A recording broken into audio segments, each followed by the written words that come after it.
Hello everyone, I am Liz Parodi, DevRel at NodeSource, and today I am with Rafael Gonzaga, the principal open source engineer at NodeSource and a member of the Node.js Technical Steering Committee.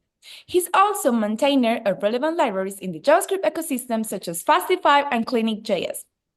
In this video, we will explore the state of the Node.js performance. Last year, Node.js reached version 23, and it can be a bit of a challenge to keep track of all the changes and advancements. So, we will discuss the performance evolution of Node.js comparing versions 20 to 22. And we will explore updates, regressions, and improvements that have shaped the platform over the past year. There's a full report available to download on our website, and the links are in the comments. So if you're interested in benchmarking insights and the latest enhancements in core modules, or what's on the horizon for Node.js performance, stick around. There's a lot to unpack. Hello, Rafa. It's great to have you here. How are you? I'm very good. And you? Very good, thank you. So my first question for you would be, what's the state of Node.js performance report and what inspired you to do all this research? Well, the State of Node.js Performance report started in 2023 with the Node.js 22 release. I've been working on Node.js for quite a long time, but even for me, who works on that every single day, it's very hard to keep track of recent changes and monitor performance or regressions of Node.js. So I I spent some time working on a full and comprehensive benchmark to compare the latest version with the previous LTS one. So the idea was to see if the recent changes improves or regress the performance on Node.js and the impact of dependency updates in several major chains like V8 or libuv. Nice. That was very interesting. And since you mentioned benchmark, I'm be wondering about what was your benchmarking process? Like if you can explain the student t-test approach that Node.js uses in general. Yeah, of course. Basically, when you create a benchmark, people usually run a benchmark before the change and run a benchmark after the change, and then they compare that. But a single benchmark run is not enough to check if your benchmark is reliable. The idea of the student to test is basically is a probabilistic model that you run at least in the case of Node.js, we run each benchmark for each configuration 30 times before the change. And then we run the benchmark 30 times after the change. We plot that and we run the student test approach to verify if the benchmark or if the results has actually a valid or an invalid improvement or regression. So we use that to check the reliability of the Node.js benchmarks to really say to our users that, okay, this improved a lot by, I don't know, 50%. And the 50% is a statistical method. So we can really say that. We can't just take one example or one sample and compare with another, check the difference and see, like, I don't know, 100% or 70% of improvement and say to your users that that's not ethical. So that's why we use that approach. Oh, that's very interesting. So 30 is the magical number. So why it is essential to control the benchmarking environment and what challenges did you face? Because I was reading on your article and they mentioned this. So yeah, I'm kind of interesting to know what was your approach. Yeah, Node.js. In general, if you try to benchmark JavaScript, this will be very difficult.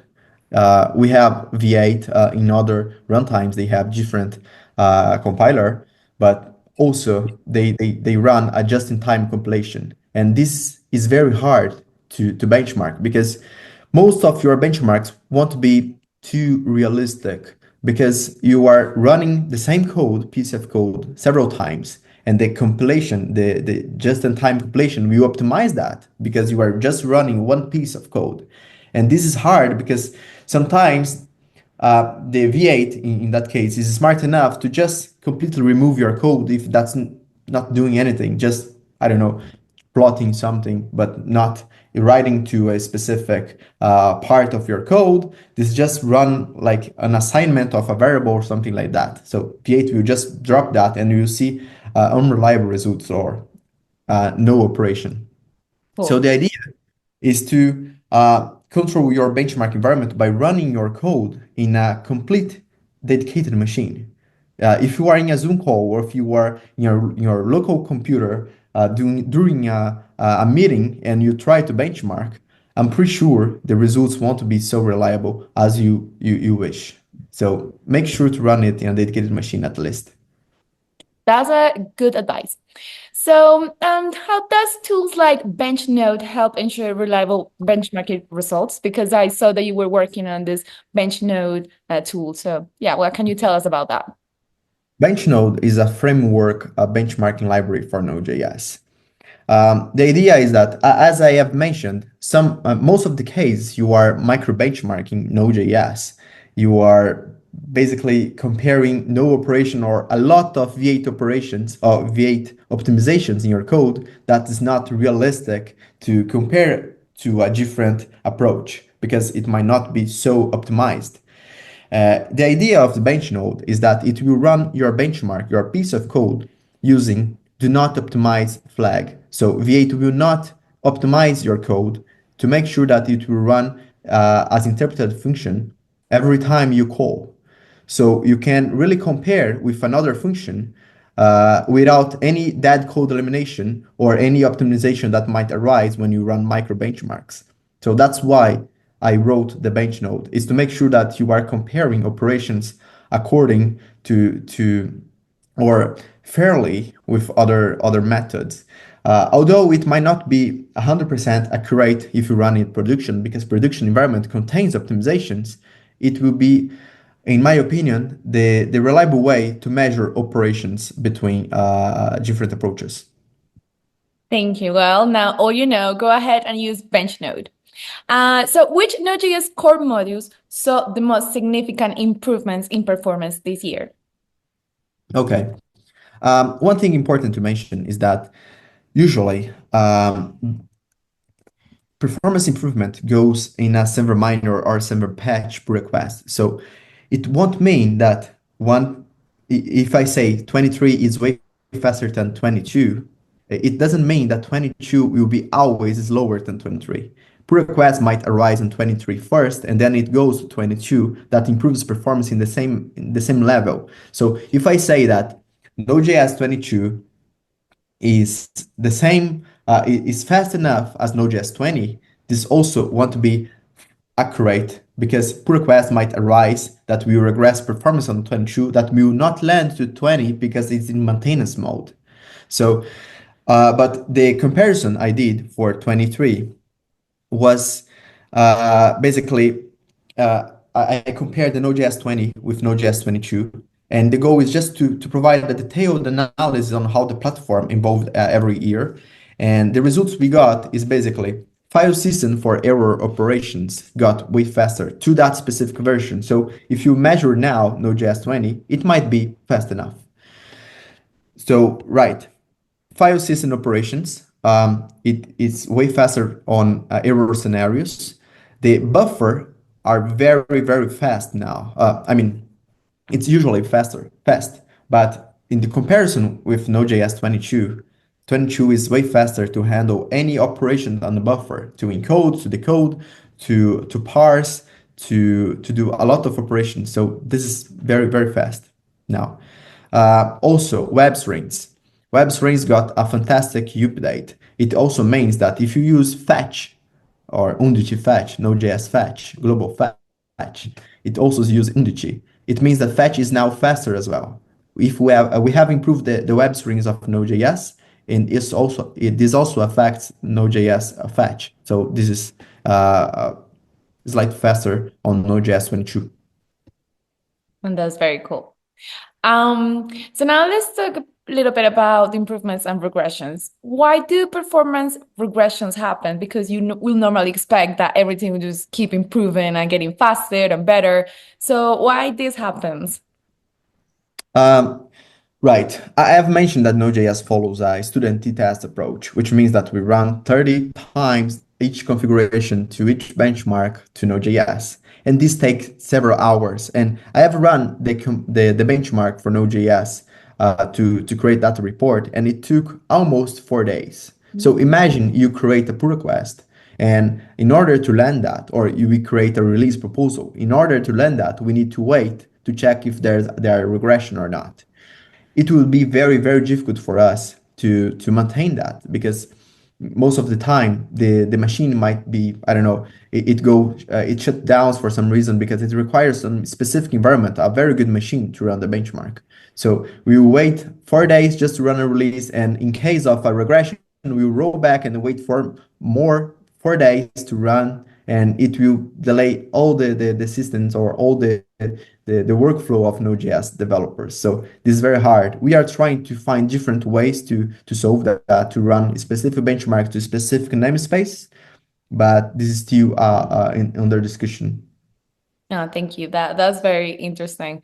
It's not very practical to measure every pull request. Yeah. Next question would be, what practical advice would you give to developers aiming to optimize their application using Node.js version 22? Um, Benchmark everything. You need to measure everything. And most importantly, you need to measure things in production. I know that it's hard to measure or to run profilers, to measure a code in production because if you measure a code or if you add some instruction to monitor a code, it means that you are making your code or your app slower because it's more operation. And that's my advice. It's not an ad, okay, but that's my advice to run NSolid. NSolid, we have created an app or a runtime that you can measure your code. You can run any kind of profilers, memory, CPU in production without losing performance. If you look to your Node.js benchmarks against other APMs, you see that we have no overhead. And that's why my advice is to measure that. So final answer is measure a code as much as you can. If you can use NSolid, do it because it won't provide any overhead for you. Thank you very much. Well, I hope everybody watching this video go and install and check it out and solve it because it has great things that can help your applications. And now, looking ahead, what performance areas do you think Node.js should focus on the coming year? It's hard to say because Node.js is run by volunteers, right? We don't have a roadmap for features, but usually people focus on features they love most. So I expect buffers and strings to get some performance improvement as well as fetch or HTTP. Um, However, I can't really say we are focusing on this part. It's basically someone raised an issue about a regression, or someone told us, okay, would be great to optimize the strings because a lot of Node.js code uses that. So why not? Some code is very hard to optimize because it might break people. And other ones that is very new, for instance, TypeScript, we could optimize it because it's new and it was experimental until months ago. So we could optimize it as much as we can until we stabilize it. Oh, cool. Um, Now in the closing thoughts, what is one key takeaway you want viewers to remember about Node.js performance in 2024? Buffers are way faster and you should be using it. Cool. Very straightforward. I like it. Where can people access the benchmarks and dive deeper into the data? You can check in my profile, github.com/RafaelGSS. You see a state of Node.js performance dash 2024, and you see also the 2023 if you want to compare and run your benchmarks yourself. I have a script there. It's a benchmark that run. It's a shell script. You can go to your dedicated machine and run it, fork Node.js and do it. And yeah, that's my recommendation. Cool. Thank you. Remember, there is also a link of the full report down below the comments of NodeSource, so go and check it out. And any final thoughts of messages for the Node.js community? Uh, to recapitulate a bit, to recap a bit, I would say to check no and solid and see how you can monitor your code in production using that. Also, measure or follow Node.js updates as much as you can. If you also are interested on Node.js, on contribute to Node.js, I've been doing a mentoring channel on Node.js, OpenJS Foundation Slack. The channel is called Node.js-mentoring. I'm doing live streams every Friday, a Friday night my time, uh, guiding people how to contribute to Node.js. And there are also, if you can't join that time or these days specific, we are recording all this session. So go to Node.js Mentoring Slack channel, OpenJS Foundation Slack, and check it. And feel free to ping me. That's great. Like, don't miss the opportunity to get mentored by Rafa. And also use NSolid to get the best and most important information of Node.js applications and benchmark everything. So this has been like very, very useful.